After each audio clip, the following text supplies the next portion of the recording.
Alright, so last time we discussed how to repair one of these original PlayStation lasers. So today we are going to discuss how to clean this sucker up, because honestly, if you're already taking the sucker apart to fix it, you might as well deep clean it.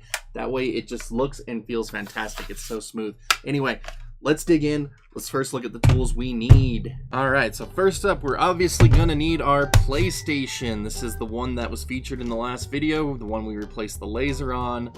It's been working fantastic. And to open that guy back up, you're of course gonna need your Phillips head screwdriver. And as for our cleaning supplies, we are going to be using a combination of magic eraser, Q-tips, and rubbing alcohol. So I got 91% here. It's just what I have on hand. So these are the supplies you're gonna need to give this guy a very thorough cleaning. Just like last video, to get this guy open, you just got to unscrew the 5 screws, 3 up here in the front, and then of course the 2 in the rear. So once you get those all open, you're able to just pop this sucker open. The first thing we're gonna do is, of course, dip our Q-tips in the rubbing alcohol. I like to start with the inside seams. So just go ahead, take your Q-tip and go along these outside edges and go over it as much as you need, because depending on the severity of your PlayStation's dirtiness, I mean, this could be one of your biggest build-up spots for grime. So I'm just doing quick cuts here in the video, just showing you the basic technique. But yeah, basically a technique. So just go over all the spots. So right here is a little bit more dirty by the controller port, so went ahead and redid that.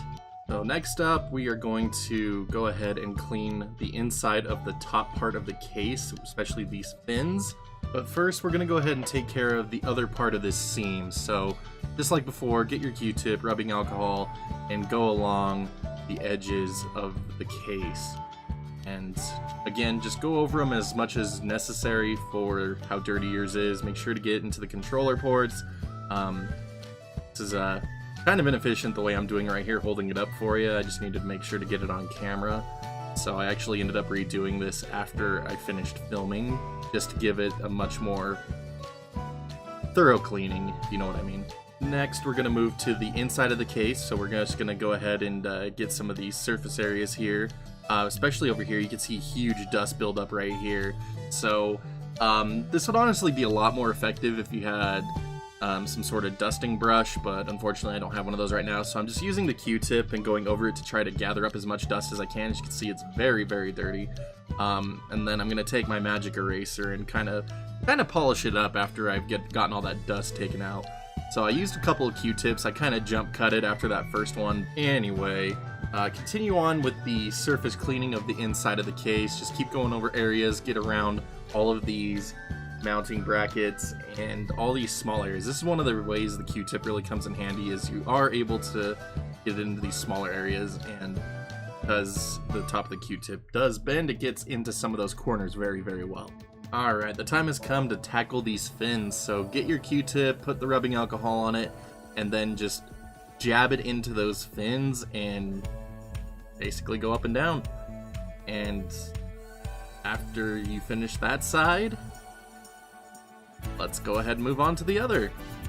So where this screw bracket is the hardest one to get to, so you might have to get a little bit creative to get in there, but it's not too difficult. But anyway, just keep going in and cleaning out these fins, because this is your main source of air intake for the console, so having that clean is very, very important. Alright, now that that's finished, we've got a nice clean inside, and it's time to move on to the buttons: power, reset, and open.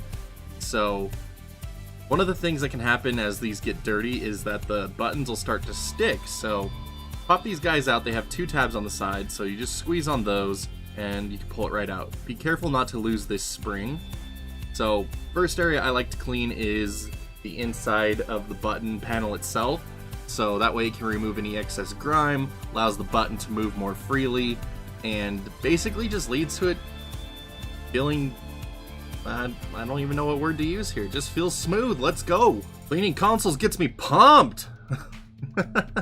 Alright, now that that's out of my system, let's clean the button itself. So, same thing as before, go along the outside of the button to get any grime buildup, and then go ahead and clean off the top as well. Be careful not to scrub too hard over any lettering, just in case yours doesn't have protective film. You could end up rubbing those letters right off.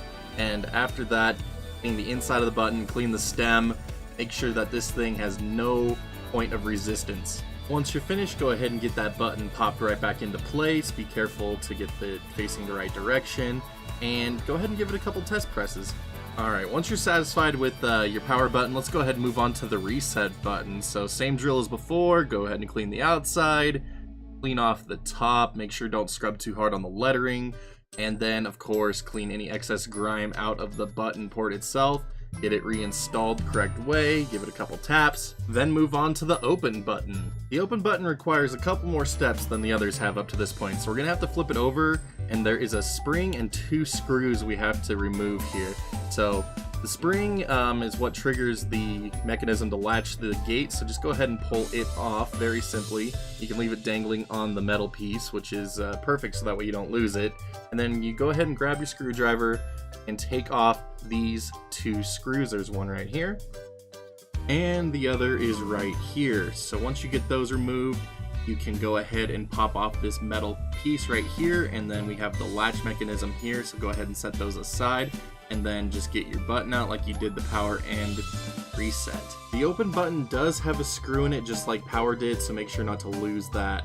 So same drill, you're used to this by now. Go ahead and go over the button with your Q-tips and rubbing alcohol, and make sure to clean out the button port itself to build up any of that excess grime.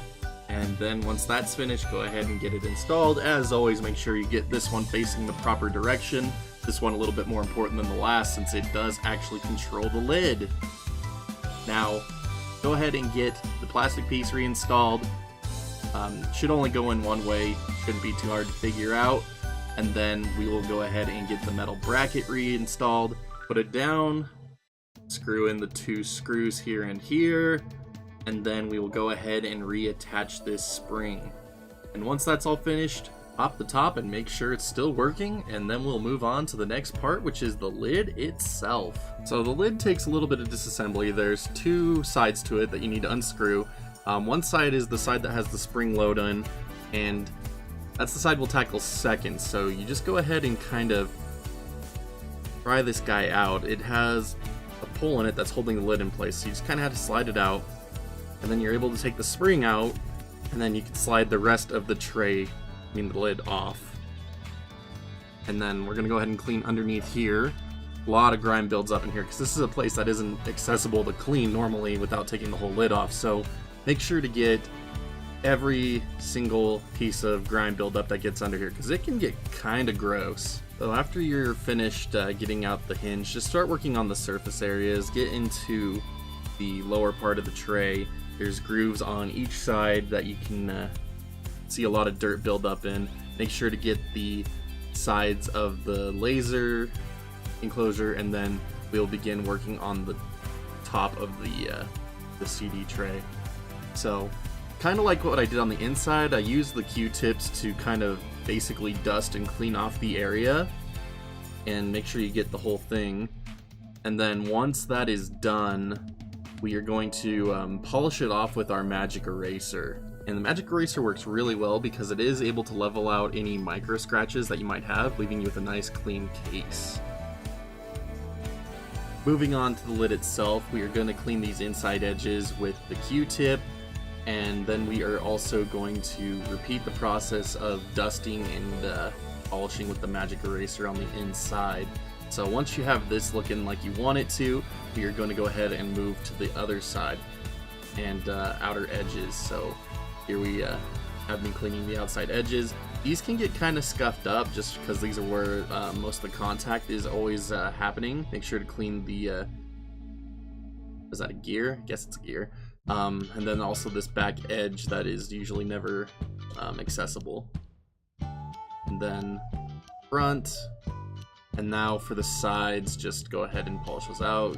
Make sure you get everything. And then we're going to move on to the top, get the corner here, dust off and cover all the surface area. And once you're done with that, we are going to go once again, go ahead and buff it out with the magic eraser. Once you're finished with that, it is time to reassemble the hinge. So the long part goes into the top of the lid and the short part goes on the bottom. So go ahead and get it fitted back into the tray, and we're going to go ahead and reattach this side of the disc, the side without the spring. So go ahead and get that screwed in, and then use a screwdriver to get that spring back onto its original mount, and then just push the gear down until it gets back into place so you can get the screw in. And once you're finished assembling, make sure to test the lid, make sure it's still opening properly. Now it is time to move on to cleaning the outer part of the PlayStation's top shell. So we're going to clean the front, sides, and top. So starting with the top, make sure to get your Q-tip into these cracks in front here, and then just same drill as before. We're just going to go ahead and clean off the surface area with the Q-tip as a duster, and then we are going to once again buff it out with the magic eraser. Again, if you have some brushes that can do this dusting, it works a little bit faster, but I also like just the fact of knowing that I'm basically sanitizing the entire console, because I mean, I got this PlayStation secondhand, so honestly just sanitizing it makes me feel good. For the front, the same drill once again applies. I'm going to use the Q-tip to clean out the surface dust, make sure I'm getting these cracks here, go over all the surface area, get in the controller ports. I'm going to go ahead and redo the controller ports again, just because I'm meticulous and maybe a little OCD, that's alright. But after that's done, it's time to once again just polish it off with the magic eraser, and I'm using it to also smooth out a bunch of surface abrasions that were on here.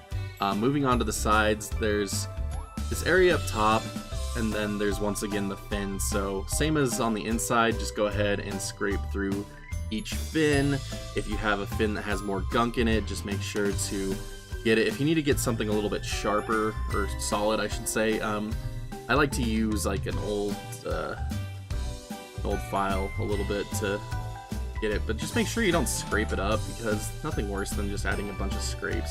For the back, this thing has obviously been shoved up against a couple of walls in its lifetime, so it actually has a bunch of paint scrapes on it, so this is very easy to actually clean off. I'm going to forego the Q-tip for the back since we've already cleaned all the cracks, and just go ahead and completely get this guy with the magic eraser to polish it out, and results are a lot better than before. You can see that we're able to get all of the paint off.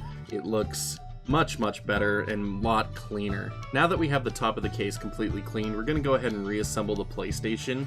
I didn't decide to clean the motherboard or anything, because mine actually looked pretty good, but if your motherboard does look like it has a bunch of dust built up, get a can of compressed air, blow that sucker out.